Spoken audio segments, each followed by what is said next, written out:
mercy, and peace from God our Father and the Lord Jesus Christ, His dear Son, our Lord, be with you all. Amen. Amen. All people get hungry, and hunger is often a reminder of death.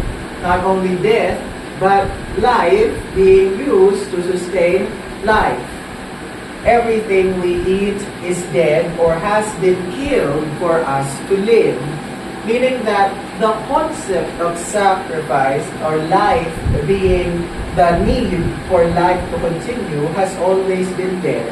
Sacrifices in the Old Testament contain this very thing. In every sacrifice, they do not burn most of it and eat it as a reminder that life always means life. But life can only be sustained with finite life. If finite life saves finite life, that life remains finite. Meaning that we can kill all of the pigs, the goats, the cows that we want and eat it, we will still die. It is not a perfect sacrifice. It will never be able to sustain us eternally. No bread on earth will be able to make us full for the rest of our lives. Because hunger is just one of the frailties and the consequences of sin that man has to endure on earth. If we do not eat, we will die. And something has to die for us to eat. And that death sustains us only temporarily. Hence, our Lord has used bread as His body to convey that very message. Not only does He sustain our hunger physically, but also give us the fullness of what the bread of life actually does, which is giving us eternal life. As St. Paul said, for the wages of sin is death, but the gift of God is eternal life in Christ Jesus our Lord.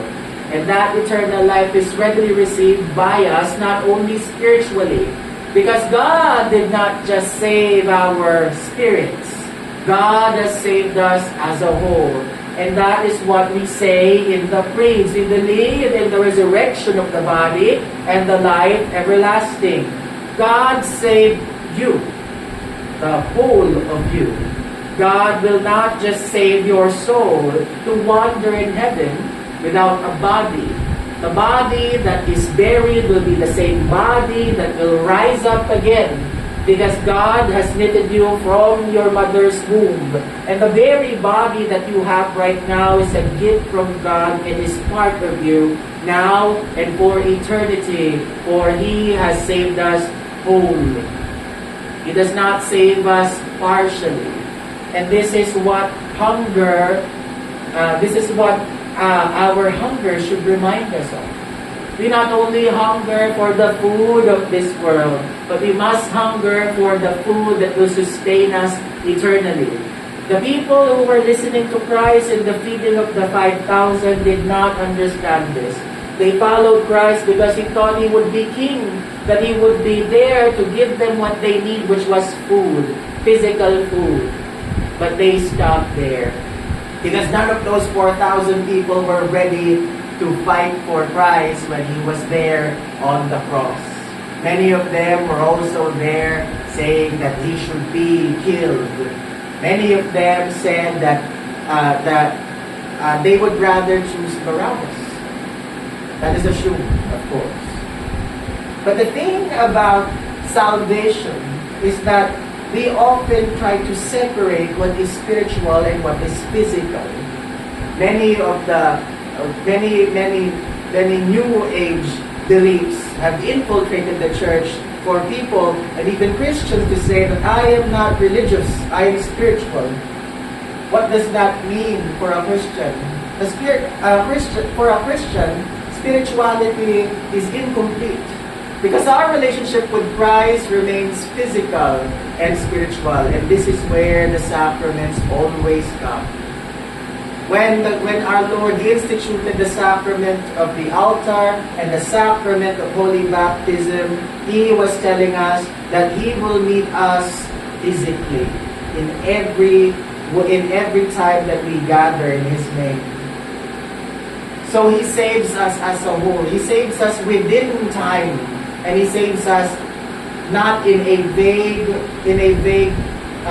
not with a vague feeling of security, but an actual covenant that we experience each time that we gather in His name. Understanding this is understanding the trueness of our relationship with God. God is not distant. God meets you where you are, in space, in time, because God saves you as a whole. God does not save parts of you, but God saves you fully. And that is why the physical gathering is so important.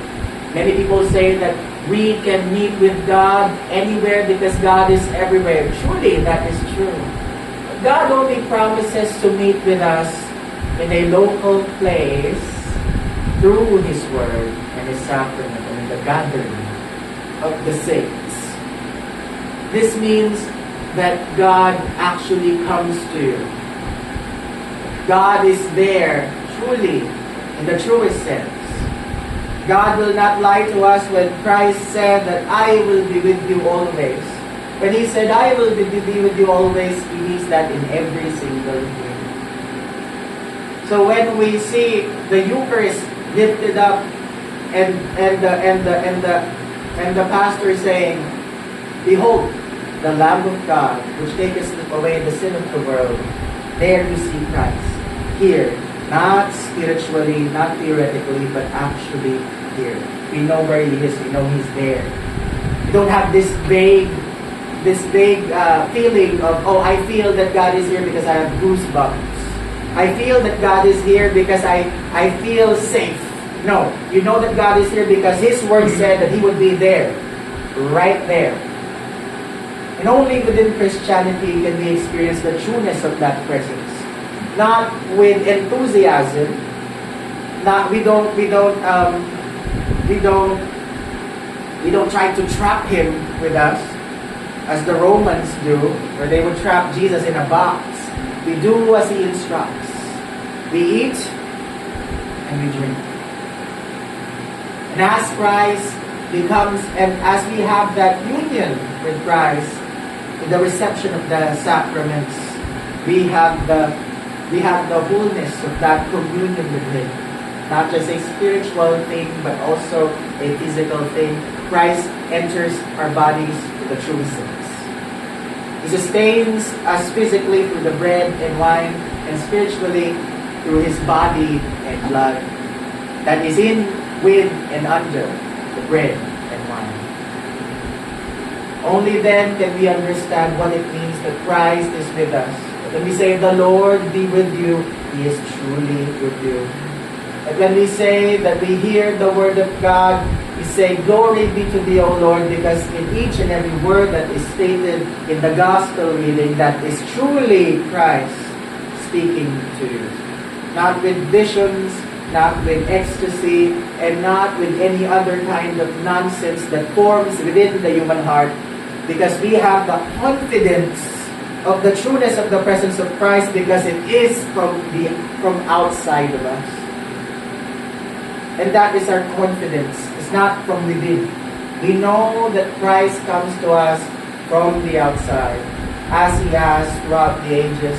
Within the Old and the New Testament, Christ always comes from the outside, not from within. There is nothing within us that could point us to God, because we are sinners. There is nothing in us that can make us understand the true God. We can only assume that there is a God. But only with Christ, the faith that He has given us in holy baptism, in the sacrament of the altar, can we even begin to say that, yes, I may not understand these things, but my faith does. The faith that does not come from me accepts this perfectly.